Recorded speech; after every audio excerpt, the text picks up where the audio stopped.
बिस्मिल्लाहिर्रहमानिर्रहीम। अस्सलाम वालेकुम। आप देख रहे हैं यूट्यूब। मैं हूं आमिर खलील।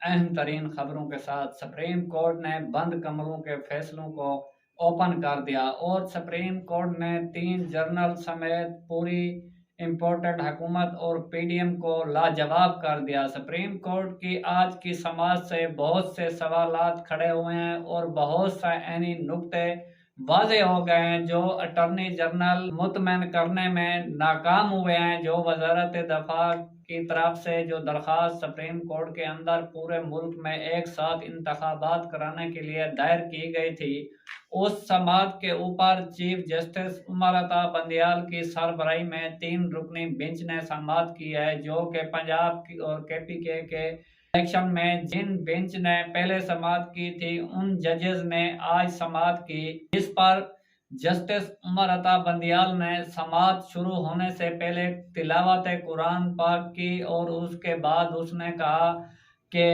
ऐ मेरा मौला, मुझे इस तरह की तौफीक अता करे कि मैं इस तरह का फैसला करूं जिसमें खुश आइंदी और नेकी हो और हक का फैसला हो, और मैं इस तरह का फैसला करके जाना चाहता हूं कि हमारे जाने के बाद कौम हमें अच्छे अल्फाजों में याद रखे।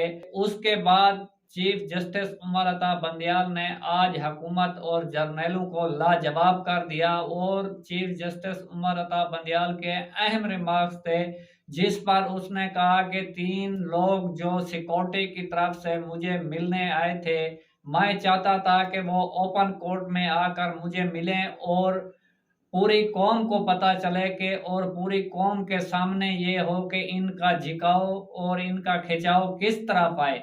और लेकिन वो बंद कमरों के अंदर चीफ जस्टिस को मुतमईन करने में नाकाम हुए हैं और आज की जो समाअत थी उसके अंदर जो चीफ जस्टिस ने रिमार्क्स दिए हैं उससे वाज़े तौर पर नजर आ गया है, जो लोग हमेशा कहते थे कि हम न्यूट्रल हैं, हमारा सियासत में कोई किरदार नहीं है, वो अब इस तरह से वाज़े हो गए हैं। जो चीफ जस्टिस ने रिमार्क्स दिए हैं उससे वाज़े तौर पर नजर आ रहा है चीफ जस्टिस उमर अता बंदियाल और 3 रुकनी बेंच जिन्होंने इस केस की समाअत की, उनके ऊपर कितना प्रेशर डाला गया है और गैर आईनी गैर कानूनी वजूहात बयान की गई हैं और मुल्क के अंदर इस तरह के दहशतगर्दी और नाक़िस सूरत अमल को बयान किया गया है, जिसके ऊपर चीफ जस्टिस उमर अता बंदियाल ने इनको लाजवाब कर दिया है। और चीफ जस्टिस उमर अता बंदियाल ने कहा है कि 27 मार्च से 4 अप्रैल तक हमने समाअत की है। आपके किसी भी वकला या किसी रुकन या किसी भी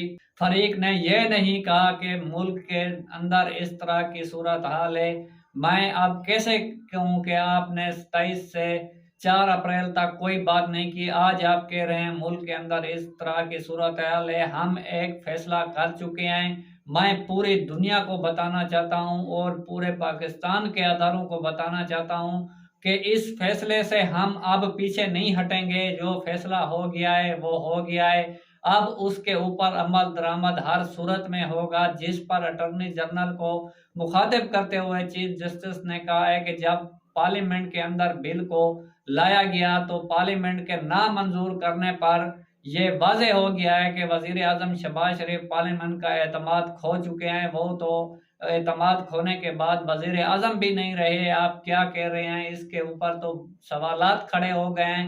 एक तरफ से उसने वाज़े पैगाम दे दिया है कि जब ऐवान का वज़ीर आज़म पर एतमाद नहीं है तो वज़ीर आज़म अपनी कुर्सी पर नहीं बैठ सकते। आज जो उन्होंने तहरीरी फैसला जारी किया है उसके अंदर भी ये बात लिखी है।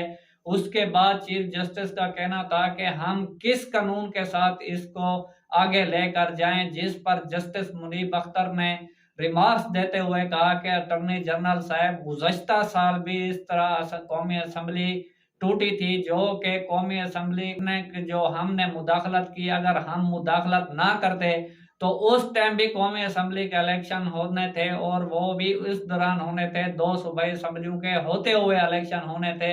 आप कैसी बातें कर रहे हैं, जिसके ऊपर जस्टिस इजाजुल हसन ने बड़े अहम रिमार्क दिए। जस्टिस इजाजुल हसन ने कहा कि एयरलैंड के अंदर जंग के दौरान भी इलेक्शन हुए हैं और बरतानिया के अंदर बम फटाए गए थे। बम फटने के बावजूद भी इलेक्शन हुए थे। पाकिस्तान के हालात तो चीफ जस्टिस उमर अता बंदयाल ने कहा है 1987 से लेकर 2023 तक आज तक भी ठीक नहीं हुए। इस तरह के हालात में कितने इलेक्शन हो चुके हैं। इलेक्शन कमीशन की बदनीति को भी चीफ जस्टिस ने बयान किया कि इलेक्शन कमीशन ने पहले कहा था कि आप सिक्योरिटी हमें दिला दें, हमें पैसे दिला दें, हम इलेक्शन कराने के लिए तैयार हैं।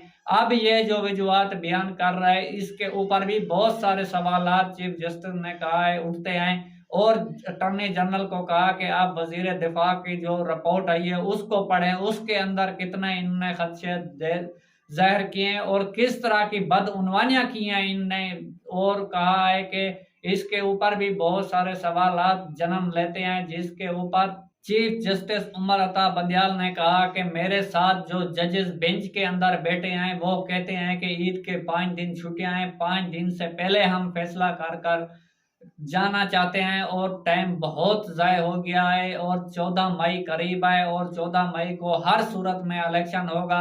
ये कैसे हो सकता है कि आप हमारे फैसले को कभी यहाँ उठाकर उधर फेंक देते हैं, उधर उठाकर उधर फेंक देते हैं। इस तरह से नहीं चलेगा। जिसके बाद अटॉर्नी जनरल लाजवाब हो गए और उसने फिर यही पता शो कर दिया कि हमारे मुज़ाकरात हो रहे हैं, हम हुकूमती इत्तेहाद और हमारे रुकन कमेटियां भी बन गई हैं, हम मुज़ाकरात कर रहे हैं। जिसके ऊपर पीटीआई के वकील फैसल चौधरी मौजूद थे, जिसके चीफ जस्टिस ने रोस्ट्रम पर बुलाकर उससे पूछा तो उसने कहा कि चीफ जस्टिस साहब हमारे इनके साथ क्या मुज़ाकरात हो सकते हैं। जिस दिन इन्होंने मुज़ाकरात की बात की उस दिन हमारे सिंध के सदर अली जैदी को गिरफ्तार कर लिया, हमारे केपीके के साबिक वजीर अली अमीन गंडापुर आज तक भी इनकी कैद में। हम कैसे कह सकते हैं कि हमारे इनके साथ मुज़ाकरात हो रहे हैं। जिस पर जस्टिस इजाजुल हसन ने कहा है कि हम आपके सरबराहों को बुला लेते हैं, तमाम जमात के उनसे पूछ लेते हैं। जिस पर फैसल चौधरी ने कहा कि मैं अपनी पार्टी से हिदायत लेकर आपको बताऊंगा।